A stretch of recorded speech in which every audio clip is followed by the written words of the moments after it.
Hey, and welcome back to my channel. I'm Allie, a watercolor artist, and I am putting together a series of tutorials all around pet portraiture, and I'm really hoping it'll help you if you're looking to get started with pet portraits. And today I want to share with you my favorite watercolor colors, paints, and how I color mix them to paint all of my pet portraits.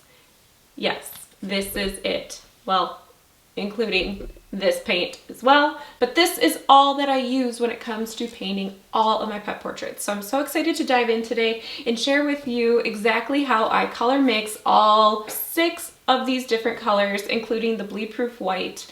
I think you'll find it really helpful that you do not need a huge array of a paint set. I'll teach you how to color mix for light dogs like a yellow lab, a golden retriever, black lab, chocolate lab, and even a white dog. I do have a more in-depth video that shares tips and techniques for painting white fur animals, so go ahead and check that out. I'll drop a link below in this video. If you are brand new to my channel, stick around because I am putting together a pet portrait watercolor series. So if you're new to pet portraits and want to get started, this series will be for you. So let's go ahead and get to color mixing.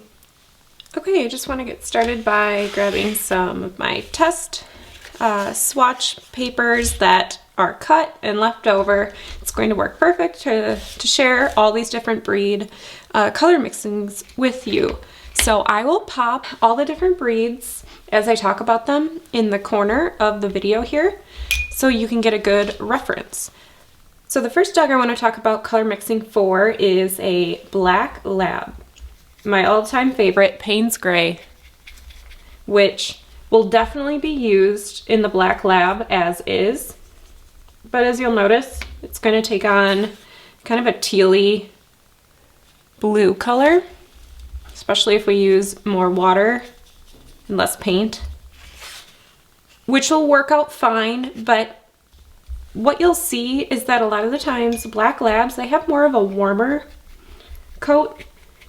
So I mix Payne's Gray with a red, and that's going to get us closer to that warmer kind of darker coat. Fun fact is that I rarely ever use any type of black paint. So that there shows the Payne's Gray mixed with a red, which makes a really pretty layer. You're also going to get a lot of just traditional brown, so Van Dyke brown, mixed with a little bit of the Payne's Gray. This is kind of my go-to when it comes to mixing up blacks, so even more so than taking the Payne's Gray, mixing it with the Van Dyke brown gives it more of a warm but cool black undertone there. So these are really great ranges of colors for black labs. You'll even find that more red will appear in places in like highlights. You'll also find some of the brighter blues. I don't have that in this palette, but ultramarine, but you could use this with a little bit of the red like we did here.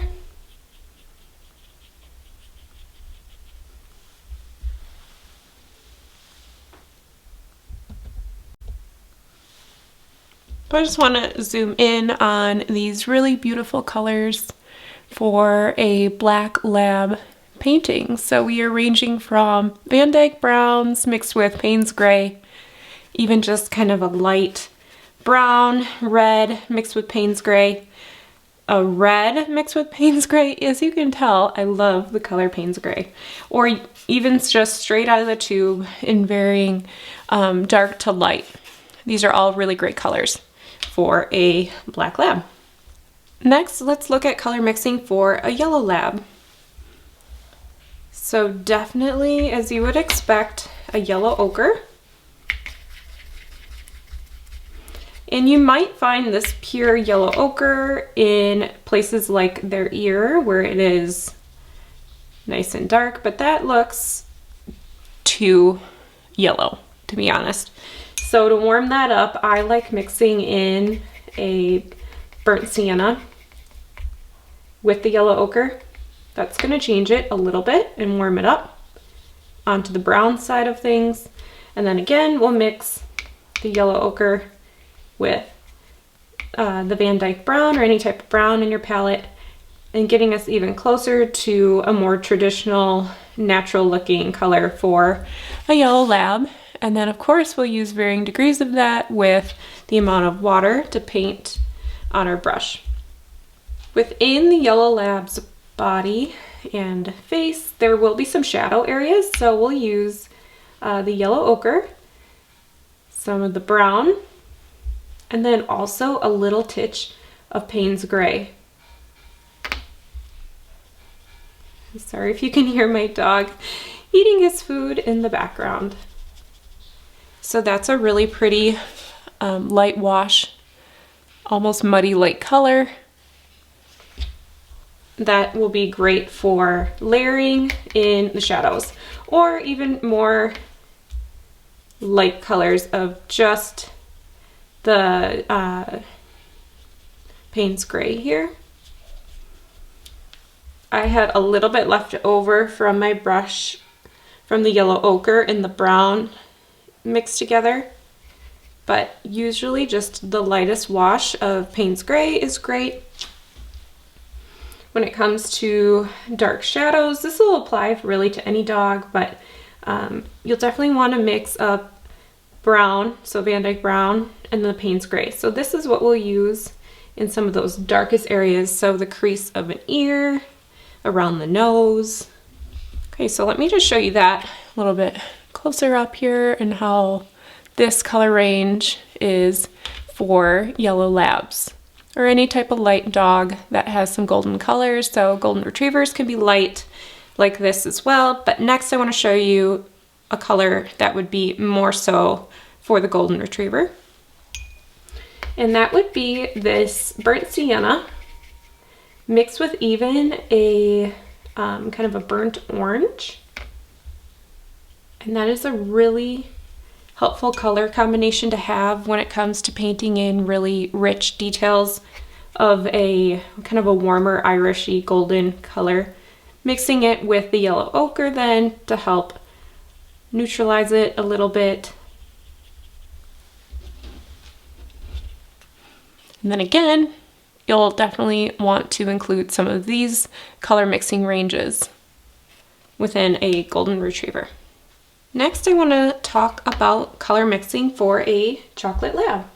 This one has to be one of my very favorite for color mixing. I don't really know why, but it's just the chocolatey combination that I think a lot of people don't see, that it's not just a pure Van Dyke brown. Of course, there will be times to use this Van Dyke brown as is from the tube, but it's almost just too obviously like a brown. So a way to tone that down is to add some of the Payne's gray into the brown. We did that already earlier, mixing with the black lab. So that'll help get you a new rich chocolatey brown color like that. But then my all-time favorite is mixing in a red to the combination we were just working with. So Van Dyke brown with the Payne's gray. And then this red rich color is such a pretty color within a chocolate lab painting. You'll even have touches of burnt sienna in ways of where like the light hits the dog a little bit more. These are going to be your darker, cooler values, and then it'll work its way to a lighter, brighter colors there too. So even darker with just the Payne's gray, a little bit of brown. Very rarely do I use yellow ochre if it's within the chocolate lab. If I did, I would mix it with a little bit of this burnt sienna, and that's going to be some of your really light highlighted areas there. So let me just show you that up close. I think that's such a pretty color palette to work with the chocolate lab there. And then last but not least, I want to share with you color mixing for a white dog. So that could be a white shepherd, a Bichon Frise. There's even a lot of mixes that have just white hair and fur. So definitely going to see a lot of really light washes of Payne's Gray. So very little paint on my brush with water. You'll also see mixes of kind of a warm brown, so brown and then the yellow ochre.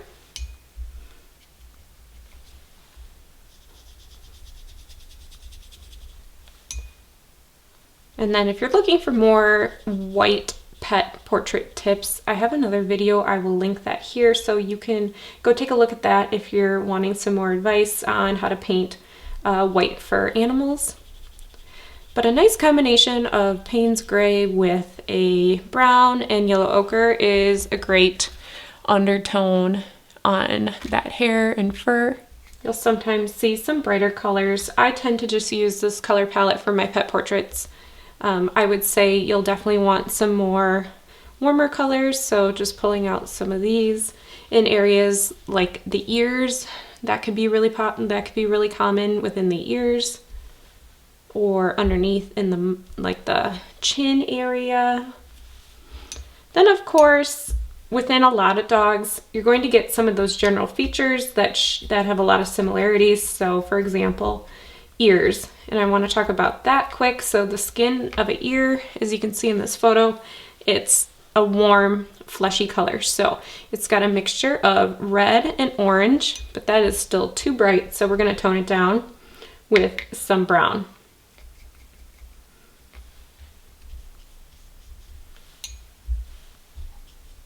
So you'll see a nice, pretty mixture like that for the ear.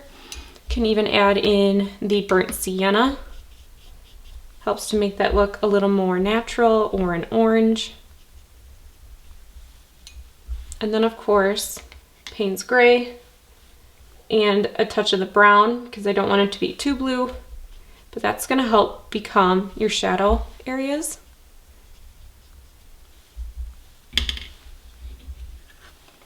So here is a nice color palette mixture of white dog, white animal fur.